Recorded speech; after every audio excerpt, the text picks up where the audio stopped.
Rosas. Su ponencia se titula Manifiestos Críticos de Género en Recadera, de Gabriela Mistral. Ella es abogada y maestra en Filosofía del Derecho por la Universidad Nacional Autónoma de México. Se ha especializado en crítica de género y análisis del discurso. Colabora en el Centro de Investigaciones y Estudios de Género de la UNAM desde el año 2001. Es integrante del Seminario Interdisciplinario de Investigación, Alteridad y Exclusiones en la Facultad de Filosofía y Letras.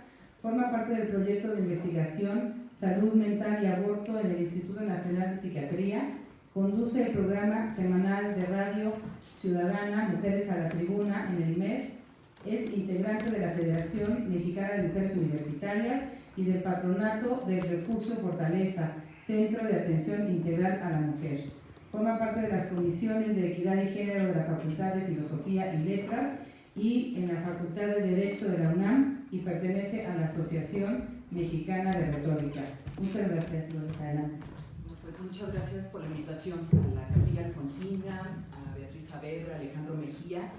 Y bueno, yo no estoy muy familiarizada con las letras, sino que vengo a presentarles a Gabriela Mistral, que también estuvo muy cerca de don Alfonso Reyes, y que, bueno, propuse el analizar una escritura de ella que se le llamó una escritura recadera, pero sobre todo ella lo que hacía era, de una manera estratégica, hacer manifiestos políticos, manifiestos críticos, y se le llamaba recados mistralianos, como esos manifiestos filosóficos existenciales donde ella pues es también una luchadora social, no nada más escritora, sino es poeta, y sobre todo tiene una conciencia de las desigualdades, en este caso de las desigualdades de género en el Chile de su época, y toda la interacción que tuvo también aquí en México es lo que yo quiero resaltar, pero sobre todo como su escritura es una prosa sobre todo autobiográfica, porque ella habla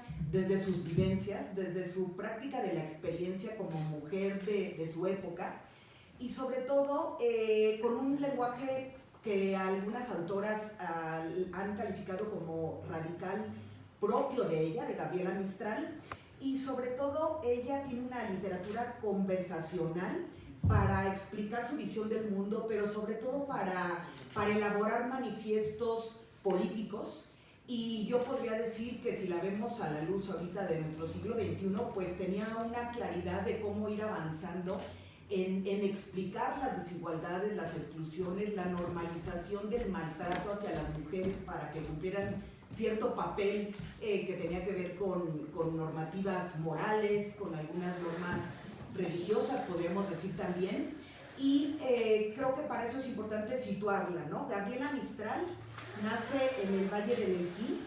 Su experiencia vital se desarrolla en el marco del sistema Sendal, cuestión que marca profundamente sus escritos como sujeto migrante, ya que sale del país por primera vez hacia México en 1922. Ella es invitada por Vasconcelos y ya aquí en México estuvo de manera intermitente más de 30 años.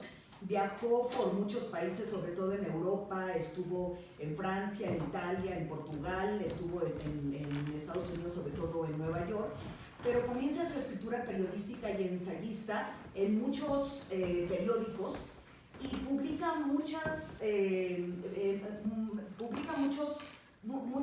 recados, por eso se habla de recados mistralianos como manifiestos políticos, ¿no? Entonces, a lo que yo me voy a referir es que algunas autoras hablan de que ella es un sujeto, podríamos decir, una sujeta de la modernidad, ¿sí? Que entendió bien el bien público hacia sociedades más incluyentes, más igualitarias.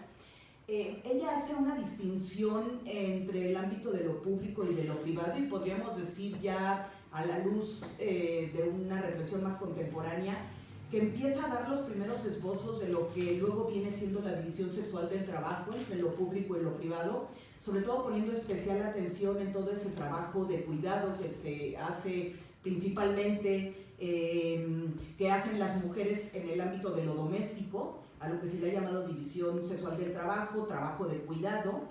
y es una mujer mestiza latinoamericana que empieza a tener una conciencia de ese lugar de emancipación de las mujeres que podríamos decir ahorita un pensamiento desde las epistemologías del sur, como han dicho algunas críticas, o un pensamiento decolonial. Creo que también ella se inscribe en un pensamiento comunitario y sobre todo porque nos ayuda a entender los binomios, ¿no? Naturaleza-cultura, donde las mujeres están del lado de lo natural. Ella habla, no propiamente en los términos, por ejemplo, de Virginia Woolf, de un cuarto propio como independencia, autodeterminación, sino que ella explora desde el cuerpo como territorio, y ahorita les voy a leer algunas de sus recados, sobre todo de los que tuvieron más impacto político, porque ella estratégicamente permite que en Chile se le vea como un ícono, como una mujer buena, pura. Era una mujer que se refugió en las letras para poder desde ahí pensar y reflexionar. Aquí podríamos hablar como Sor Juana Inés de la Cruz, ¿no? No se va a un monasterio, pero sí permite que haya pues que se le construya como un ícono, ¿no? Como un ícono de una mujer sola, dedicada a las letras, pero una mujer que no entra en contratos como el matrimonio. Ella critica también algunas de estas formas, ella les llama de esclavismo también, y lo que considero que es importante es que ella habla, tiene una categoría que le llama el mujerío, ¿no? Donde Mistral se posiciona como sujeta epistémica, cuestionando los paradigmas de su época en dos ámbitos principalmente. Discute los ideales de la emancipación latinoamericana y problematiza los lugares asignados a las mujeres en el contexto chileno y latinoamericano, promoviendo un pensamiento propio y crítico. Discute la opresión de género y desde ese logos o desde ese locus se posiciona como sujeto de conocimiento. En este sentido, hace crítica de los pilares argumentativos en los que se sustenta la diferencia sexual, es decir, una inferioridad natural de las mujeres, de las niñas, de las adolescentes, de las mujeres mayores, y como sujeto pensante, Gabriela Mistral construye su propio eje argumentativo para desarmar esas bases. Ella les llama bases masculinizantes. Ella explica muy bien el paradigma de lo humano desde un paradigma masculino y cuenta que el ideario ilustrado del que se apropia la República en Chile señala en sus leyes que la mujer es una incapaz racional, incapaz civilmente y que por ende necesitada de tutela, tratada como menor de edad. Y esa era una condición de existencia de las mujeres. Podemos comprender hasta qué punto es vital para ella, para Gabriela Mistral, levantarse contra ese proyecto. Por eso ella le llama un proyecto emancipatorio de las mujeres latinoamericanas, y se inscribe como sujeta epistémica en tanto pretende a través de la palabra escrita transformar la cultura patriarcal y promover su propio proyecto de liberación de las mujeres en vías de la construcción del Estado-Nación chileno.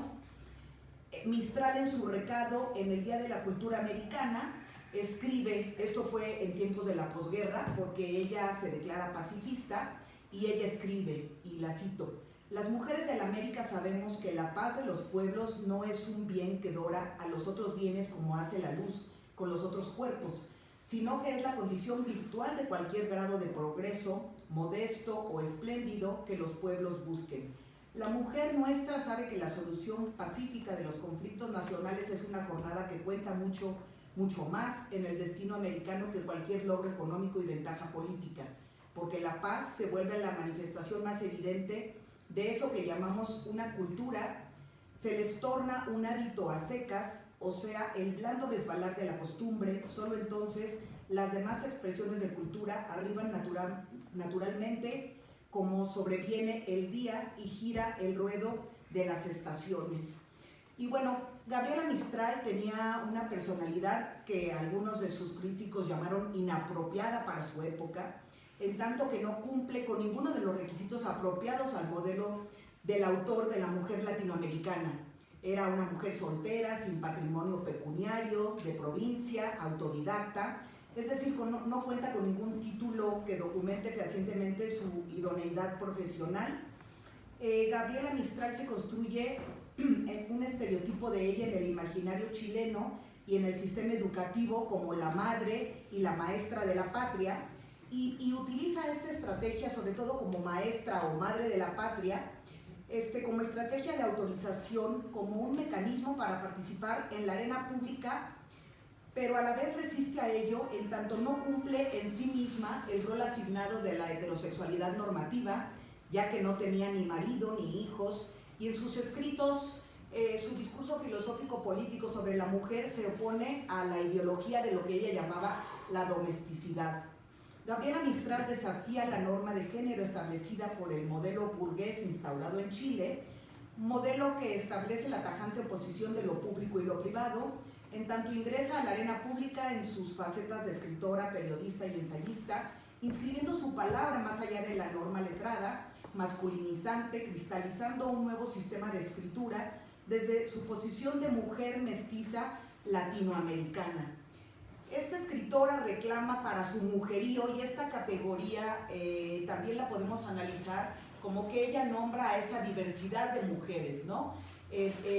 Distanciándose del sujeto mujer, ¿no? Las idénticas, para hablar de la diversidad de mujeres y sobre todo atravesadas por marcas identitarias de raza, de condición socioeconómica, de lengua, de edad, de orientación sexual. Es decir, ella con esta categoría de mujerío nombra a todas ellas, y todas estas reflexiones las trae también a nuestro país cerca de don Alfonso Reyes, y sobre todo porque ella dice que ese mujerío ha sido excluido de la escena ciudadana, la representación de sí mismas, y dice que es hora de que las mujeres se representen a sí mismas en cuerpo y alma. Escribe para que ellas el derecho a participar del espacio público en igualdad de condiciones y a ser parte de la producción de las ideas, ¿no? Aquí también habla lo que podríamos llamar ahorita categorías como ciudadanía plena, ¿sí? Ser sujetas de todos los derechos. Podríamos hablar ya ahora desde un discurso de derechos humanos, derechos civiles y políticos, para poder argumentar, por ejemplo, la autonomía sexual y reproductiva, pero también como sujetas de derechos sociales. Ella era una luchadora social también, igual que Aurora